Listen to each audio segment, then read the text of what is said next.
When we think about planning for retirement, we tend to think about two things. We think about time and we think about money. How much money do I need? How much time will I have to enjoy it? What if I told you that neither of those things are actually your most valuable resource? Let me explain. You could have all of the money in the world and you could have endless free time. But if your attention is scattered, if you're focused on the wrong things, you're going to muddle along feeling completely unfulfilled. Attention is what transforms time and money into something truly meaningful. It's the bridge between your resources and your happiness.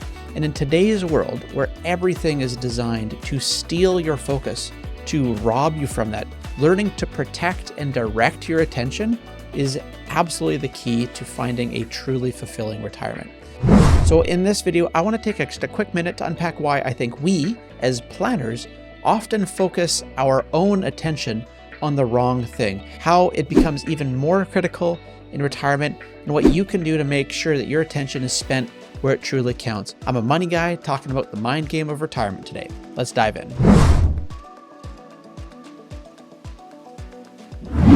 Hey, I'm Steve Willems. I'm a practicing certified financial planner and wealth advisor with the Willems Wealth Planning Group out here in BC.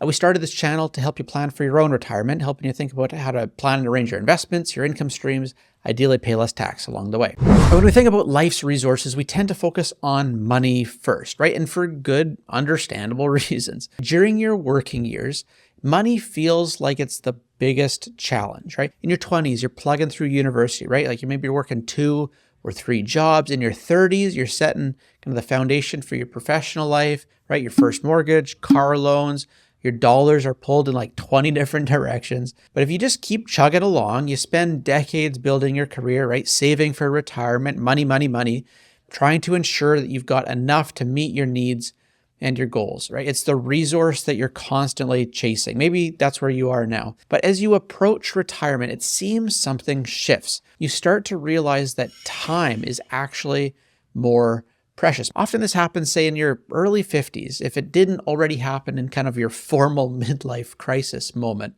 a few years earlier. In your mind, right, you're thinking, well, I can always earn more money. I've figured out how to do that. I cracked that code. But time, once it's gone, it is gone. And that's why many pre-retirees and retirees focus on maximizing their time, right? Spending it wisely, doing the things that they love, being with the people who matter the most to them. And that's awesome, right? Like that's absolutely the right orientation. No qualms here. If you're not tracking with me to this point, let's just take a quick look at Mr. Warren Buffett. He's 94 years old. He's worth about $147 billion today. Let me ask you this question. If you could have his money, but you had to be his age, would you take it? You could have $147 billion, but you had to be 94 years old. If I had to guess, you probably just took a pass, right? Time is absolutely the more valued resource. Yet here's the twist. Even time isn't the ultimate resource. If you think about it, you could have all the time in the world, but if your attention is fragmented, if you're constantly distracted, if you're focused on the wrong things, then that time actually loses its value. Attention is what is going to turn time into something actually meaningful. It's the filter that determines whether your hours are spent with intention or if they're just wasted on things that don't really matter. And here's the kicker. In today's world, your attention is absolutely under attack. Like it's a full-blown Trojan horse, right? Endless notifications on your phone to the 24/7 news cycle. The competition for your focus, for your attention has never been fiercer. So in retirement planning, this battle for your attention becomes even more critical. Without the structure of a career, of the structure of your day-to-day, you're left to decide every single day where to place your focus. And if you're not careful, you might actually find yourself spending your most valuable years on low-value distractions instead of things that actually matter. Your retirement should feel like freedom, right? The chance to finally spend your days exactly as you want. But the reality is that without a plan for your attention, retirement can actually feel a little bit like a trap. Why is that? Well, because you suddenly have all of this free time, right? More than ever. And so it's so easy to let your attention drift. The habits that you'd built up over decades, right? Checking emails, scrolling social media, flipping on the news, they don't just disappear when you retire. If anything, they'll expand to fill the space of time. And so this is where we see some retirees struggle, right? They'll find themselves really busy, moving their hands a lot, but they're not actually fulfilled, right? They spend hours on activities that don't bring them joy, don't bring them purpose, right? Endless TV marathons, scrolling through their phones. They just get caught in what I call kind of attention autopilot, where their days are filled with distractions instead of kind of meaningful pursuits. Technology is absolutely killing us here, right? That shouldn't come as a surprise. Studies have shown that the average person checks their phone about 100 times a day. Imagine what that does to your ability to focus on what truly matters.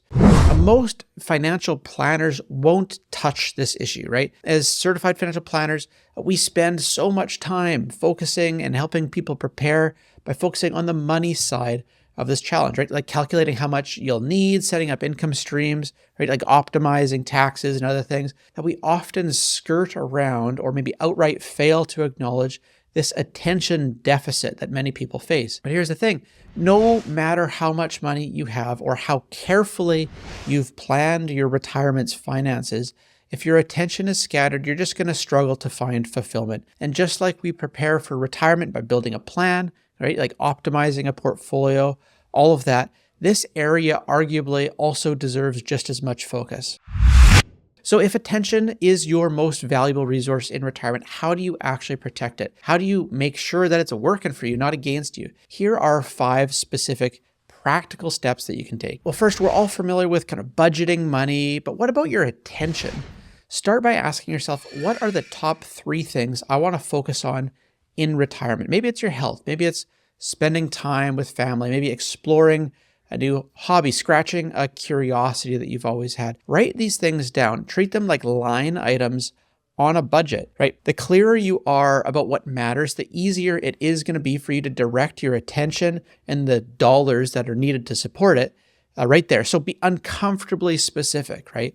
When we're building plans for folks, we often park on this for a good while. Now, second, retirement can feel like kind of an endless weekend if you don't structure it properly. So instead, plan your days with purpose. This doesn't mean you have to schedule every single hour out, but just having a general rhythm, right? Like a morning walk, time for a hobby, connecting with loved ones. It's going to help you avoid falling into that trap of aimlessness. Now, third, I'd suggest you take a week to just audit where your attention is actually going. Try to be as honest as you can, right? How much time are you actually spending on your phone, right? On social media, TV, other mindless tasks. Once you see the patterns and you're confronted with the math of those patterns, you can start to then cut back. So for example, you might set some time limits on devices or maybe designate kind of tech-free zones in the home. Unplugged vacations might be another way to kind of reset or maybe shock your system to identify the attention wasters that are hiding in our own blind spots. Fourth, in retirement, multitasking isn't just unnecessary, it's completely counterproductive. If you're gardening, go and garden. If you're having coffee with a friend, put the phone away and be fully present. If you're taking your grandson out for ice cream, give him your 100%. Single tasking not only improves your focus, but it also deepens your enjoyment of the moment. And fifth, at the end of the day, attention is just all about alignment, right? Are you spending your time and your energy on things that actually reflect your deepest values? If you're not sure, again, just take some time to reflect, like journaling, maybe talking to a trusted friend, documenting kind of year-end goals and next year reflections. These are all pretty common and helpful tasks. Maybe itemize the roses and the thorns from the last year, the best parts and the worst parts from the last year. Even working with a coach maybe to help you identify what truly matters to you now. Use all of this to help kind of prioritize it. All of this is super helpful. Retirement is one of those times in life where you get permission to hit the reset button, right? You've done that hard work of saving and kind of planning financially. And so now it's going to be time to focus on how you spend your attention. Right? So being intentional about where you focus, you can really turn your retirement into the most fulfilling chapter of your life. So a bit of a different angle here this week. I hope you found a couple maybe tidbits of insight here, maybe even a little bit of wisdom. If you did, really appreciate if you hit the like button just so I know and we can get more of the stuff out there that helps folks prepare for these kind of hidden sides of retirement. Otherwise, until next time, thanks for watching. I'll see you in the next video.